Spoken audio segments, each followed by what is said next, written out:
मैं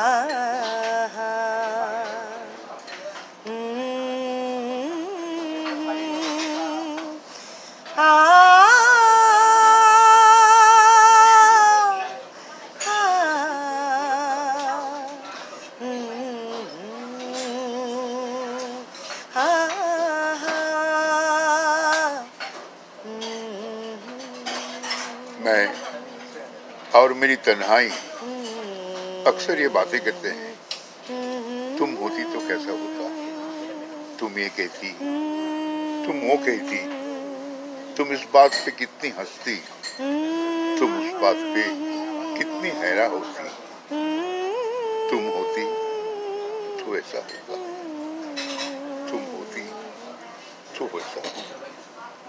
मैं और मेरी तन्हाई अक्सर ये बातें करते हैं। ये कहाँ आ गए हम,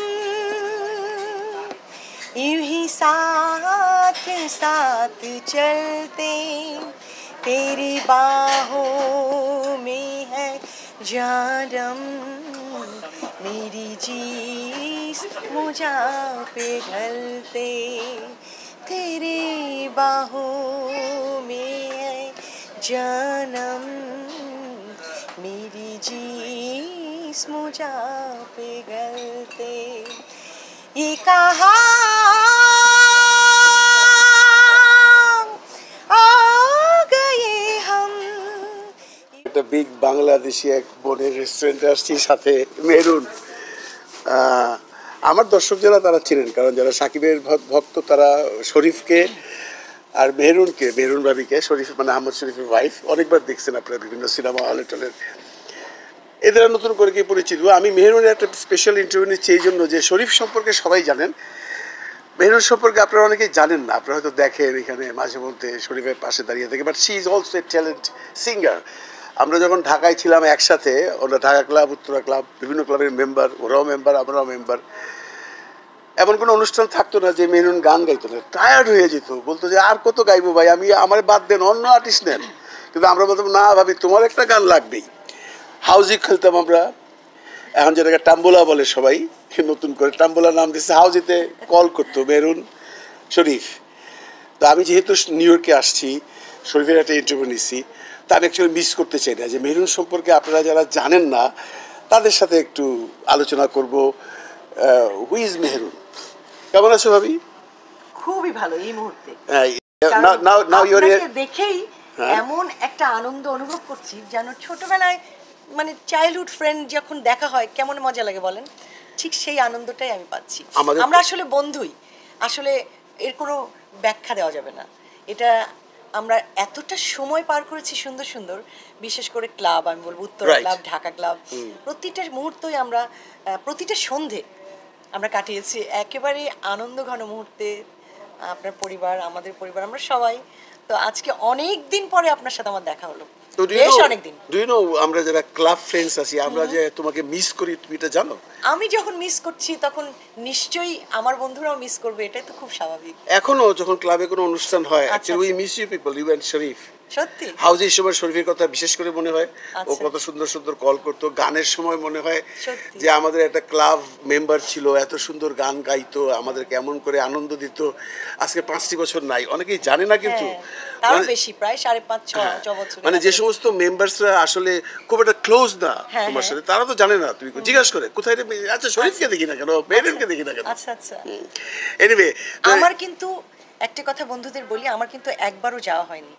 হ্যাঁ আমি শুনেছি আহমদ শরীফ কিন্তু সারাক্ষণই যাওয়া আসার মধ্যে আছে, এবং তুমি বলেছিলে তুমি যাবা না যে পর্যন্ত ন্যাশনালিটি না পাবা, এর আগে যাবা না। সেটা বলেছিলাম। এখন আমরা আর এখানকার নিয়মও আছে, কাজে থাকলে ছুটিও পাওয়া যায় না, আর এই নিয়মগুলোকে আমি মেনে চলতেই পছন্দ করি, যার কারণে আমার সিটিজেনশিপে খুব ইজি ছিল।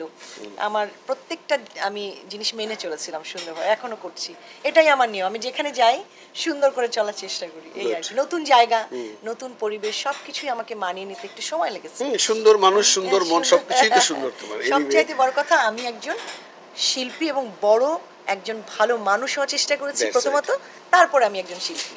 এটা তো আমার আরেকটা দিক। বিগত প্রায় 80 থেকে রেডিওতে গান করছি, আর টেলিভিশনে 90 থেকে এনলিস্টেড, বাট আমি 78-এ নতুন করি। একেবারে 10 বছর বয়স থেকে আমি টেলিভিশন, রেডিও এবং ফিল্মে আমি কিন্তু প্রথম গান করি জসিম ভাইয়ের ছবিতে মাস্তান রাজা, এবং আমার কো আর্টিস্ট হচ্ছে খালিদ হাসান মিলু। এটা আমি খুব প্রাউড ফিল করি। হ্যাঁ, খুবই ভালো লেগেছে। আচ্ছা, সিনেমার প্রসঙ্গ যখন আসলো এখানে যে যেহেতু আপনি ছবির মানুষ, আমি প্রথমেই আমাদের কিন্তু এটা একটা family, we are family. Film এটা আমাদের একদম, আমি মনে করি ফিল্মের একজন যে ক্যামেরাম্যান কিংবা একটা টি বয়, তাকেও আমি মনে করি ফ্যামিলি মেম্বার।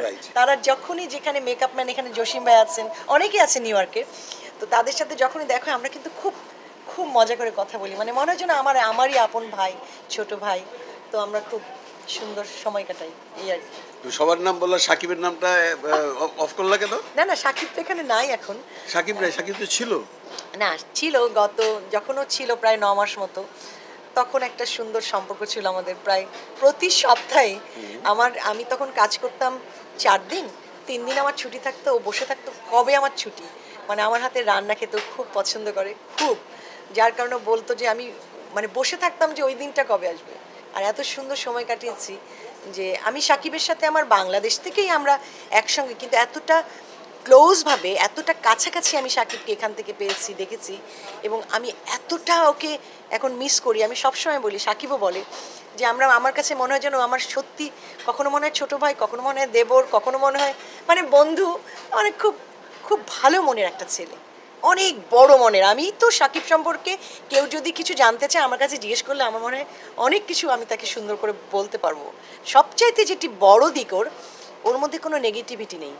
ও সব সময় একটা প্রশ্ন করলে ও হাসি মুখে উত্তর দেয়, এবং কখনো কিন্তু কোনো কারোর সম্পর্কে, আমি অনেক চেষ্টা করেছি ওর কাছ থেকে একটা কথা মানে বের করে চেষ্টা করেছি, কিন্তু না, ও সব সময় সবার সম্পর্কে ভীষণ, এটা কিন্তু একটা কঠিন ভালো দিক, যেটা আর্টিস্টদের মধ্যে আমি খুব কম পেয়েছি। সাকিবকে আমি সবসময় এই জন্য মনে করি যে ও যে এত উপরে গেছে তার গুণের জন্য, অবশ্যই তার গুণের জন্য, যার কারণে সাকিবের যতগুলো ছবি আসে প্রমোশনে কিন্তু আমি একদম থাকবো, এবং আমি সবসময় দুটো কথা বলি এবং তার ছবির গানগুলো আমি গেয়ে দিই। তো এনিওয়ে, দেশে যাচ্ছ কবে? এখনো ঠিক করিনি, নিশ্চয়ই যাব খুব শীঘ্রই। আচ্ছা, তো এখানে তো সিনেমা নিয়ে আর কোনো আলোচনা নাই, সিনেমা শুধু তোমরা দেখো, সাকিব আসলে সাকিব। এটাও খুব মজার ব্যাপার যে বিদেশের মাটিতে বাংলা ছবি হলে বসে দেখার যে আনন্দটা, সেটা অনুভব করলাম, অসম্ভব ভালো লাগা, যেটা আগে কখনো পাইনি কিন্তু এখন পাচ্ছি। এটা কিন্তু আমাদের বাংলা ছবির জন্য একটা মাইল ফলক। আমরা আগে কখনো এইভাবে, আমি প্রথম একটা ছবি সাকিবের সাথেই বসে দেখেছি, সেটা হচ্ছে ছবিটার নাম প্রিয়তমা। না না না না, রাজকুমার। না না, অন্যের ছবি, ইন্ডিয়ান ছবি। না না না, বাংলাদেশ। পূজা ছিল যে ছবিতে। পূজা চেরি কোন ছবিতে ছিল? পূজা চেরির সাথে যে ছবিটা, অলিক তো সাকিবের ছবি, গলুইটা বসে সাকিবের সাথে বসে দেখেছি। এটা হচ্ছে প্রথম দেখা বাংলা ছবি এখানে। তারপরে প্রিয়তমা, তারপরে রাজকুমার, তারপরে এই যে তুফান, আর এই যে একদম শেষেরটা তো দেখে এলাম সেদিন, এই ছবিটাও খুব সুন্দর। প্রত্যেকটা ছবি এক এক ধরনের আসলে। দর্শক নানান রকমের আছে, এবং হাউস সবসময় ফুলই থাকে। বাঙালির যারা আছেন তাদের তো কোনো এন্টারটেনমেন্ট নাই, তারা সবসময়। আর একটা জিনিস আছে, আমাদের জ্যামাইকা এভিনিউতে আমি থাকি, আমার বাড়ির পাশেই সিনেমা হলটা ছিল, এত সুন্দর ছিল, কিন্তু রিসেন্টলি ওটা বন্ধ হয়ে গেছে। আমাদের মনটা খুবই খারাপ। কিউ গার্ডেন ছোট, কিন্তু যেহেতু আমাদের ভাই আছে, ছোট ভাই আছে, আমাদের বন্ধু বান্ধব সবাই পরিচিত, আমরা যাই, যেখানে ছোট হোক বড় হোক আমরা কিন্তু চলে যাই। ভালো লাগলো খুব, নিউ ইয়র্কের মতো জায়গায় এসে। আমি দর্শককে বলছি যে মেহেরিন সম্পর্কে যারা জানেন না তাদের জন্য অ্যাকচুয়ালি ব্লগটা করানো। আমি যারা সিনেমাকে ভালোবাসেন, যারা চলচ্চিত্র সম্পর্কে জানতে চান, সে আমাদের পরিবারের একজন, এবং যারা সাকিব ভক্ত তাদেরকে বলতে চাই সে সাকিবের মানে খুব আপন। হ্যাঁ, ও আমাকে যেমন শ্রদ্ধা করে আমি ওকে খুব ভালোবাসি। তো ভালো থেকো ভাবি। আপনিও ভালো থাকবেন। দর্শককে জানাচ্ছি আমার অনেক শুভেচ্ছা। আজকে সুন্দর একটা মুহূর্ত আমরা কাটালাম। সবাই ভালো থাকবেন, সবাইকে ভালো রাখবেন। খুদা হাফেজ।